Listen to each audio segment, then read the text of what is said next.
Assalamualaikum warahmatullahi wabarakatuh. Perkenalkan, nama saya Aulia Yufa Brilian dari PSTA UAD 39 Yogyakarta. Pada hari ini saya akan menjelaskan mengenai salep mikonazol. Nah, teman-teman, pernah nggak sih kalian merasakan gatal-gatal pada tangan kalian atau bagian tubuh kalian yang lain karena adanya infeksi jamur? Nah, lalu dokter akan meresepkan kalian, salah satunya yaitu salep mikonazol. Apakah kalian sudah tahu bagaimana sih cara memperlakukan obat tersebut dengan baik dan benar?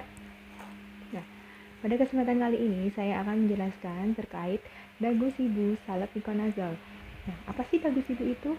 Dagusibu adalah slogan yang diperkenalkan oleh IAI atau Ikatan Apoteker Indonesia yang bertujuan untuk memberikan informasi kepada masyarakat tentang bagaimana cara kita mendapatkan, menggunakan, menyimpan, dan membuang obat dengan baik dan benar.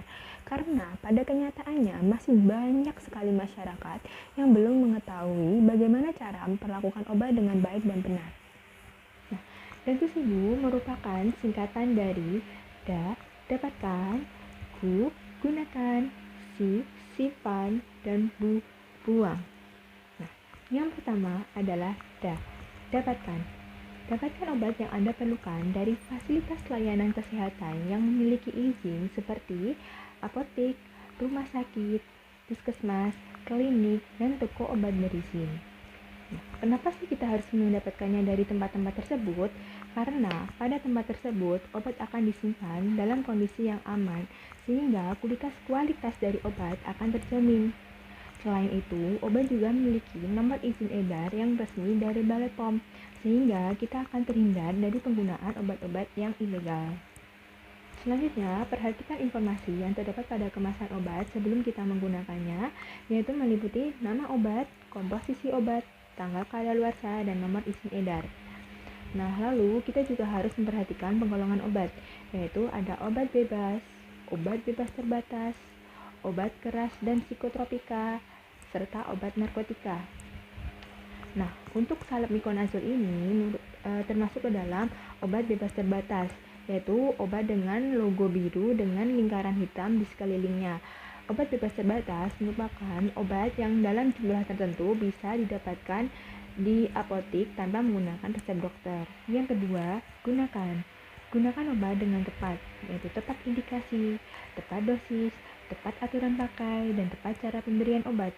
Pastikan Anda membaca aturan pakai yang tertera pada kemasan obat yang Anda dapatkan. Hindari salep mikonazol ini untuk anak yang berusia kurang dari 2 tahun karena manfaat dan keamanannya belum bisa dipastikan. Nah, bagaimana cara menggunakan salep mikonazol? Untuk mengatasi tinea cruris, yaitu gatal pada selangkangan, tinea corporis, kurap, serta cutaneous candidiasis, yaitu jamur kulit dan kuku, maka kita bisa mengoleskan salep mikonazol pada area yang terinfeksi 2 kali sehari selama 2 minggu. Dan untuk mengatasi tinea versicolor atau panu, maka kita bisa mengoleskan salep mikonazol pada area yang terinfeksi 4 kali sehari selama 2 minggu. Dan untuk mengatasi tinea pedis atau kutu air, maka bisa menggunakan 2 kali sehari pada area yang terinfeksi selama 4 minggu. Salep mikonazol harus dioleskan pada kulit yang kering dan bersih setelah mandi atau sebelum tidur. Nah, jangan lupa untuk mencuci tangan setelah kita mengoleskan salep tersebut pada area yang terinfeksi. Hal ini bertujuan untuk mencegah infeksi itu bisa menyebar ke bagian tubuh yang lainnya. Nah, meskipun gatalnya itu telah hilang, salep tetap harus digunakan sesuai dengan jangka waktu yang telah ditetapkan. Karena ketika kita menghentikan pengobatan dengan salep, maka bisa menimbulkan kekambuhan kembali. Oleh karena itu, kita harus menggunakan salep sesuai dengan aturan yang telah ditetapkan. Gunakan salep mikonazol secara rutin guna mendapatkan hasil yang maksimal. Disarankan untuk menggunakan obat ini di waktu yang sama setiap harinya agar lebih mudah mengingat jadwal penggunaannya. Yang ketiga, simpan. Simpan obat dengan baik dan benar sesuai dengan aturan yang tertera pada kemasan. Pada umumnya, obat akan disimpan pada suhu ruang yaitu suhu 15-25 derajat Celcius, dan untuk obat-obat tertentu seperti suppositoria harus disimpan pada suhu dingin yaitu seperti kulkas. Nah, Jangan lupa jauhkan obat dari jangkauan anak-anak dan dari cahaya matahari secara langsung. Pastikan obat tetap berada di dalam wadah aslinya dan disimpan dalam wadah yang tertutup rapat. Nah, untuk salamiconazole ini, dia itu harus disimpan dalam tempat yang kering dan sejuk, terhindar dari hawa yang panas, kondisi yang lembab, serta terhindar dari jangkauan cahaya matahari secara langsung, serta jauhkan dari jangkauan anak-anak. Yang keempat, buang. Obat seperti apa sih yang harus kita buang? Yang pertama, ketika obat telah melampaui tanggal kadaluarsanya. Yang kedua, ketika terjadi perubahan bentuk, warna, bau, dan rasa pada obat. Yang ketiga, ketika label dari obat sudah tidak terlihat lagi.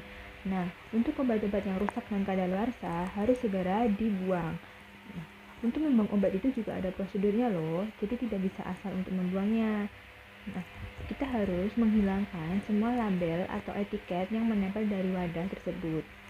Untuk obat-obatan yang berbentuk padat seperti pil, tablet, dan kaplet, maka harus dikeluarkan terlebih dahulu dari wadah, kemudian dihancurkan.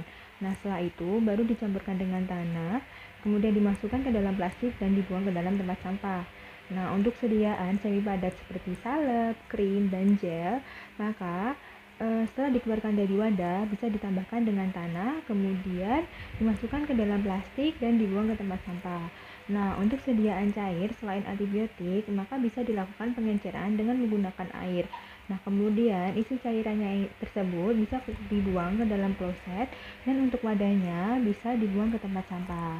Nah, untuk sediaan antibiotik sendiri, maka harus dibuang bersamaan dengan wadahnya setelah label atau etiket dari obat tersebut dihilangkan.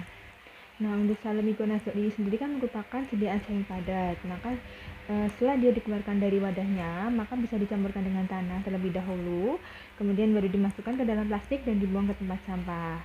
Nah, demikian penjelasan yang bisa saya berikan. Semoga video ini bermanfaat untuk kita semua. Jangan lupa selalu menggunakan masker, selalu mencuci tangan dengan menggunakan sabun, dan menghindari keramaian umum jika tidak perlu. Wassalamualaikum warahmatullahi wabarakatuh.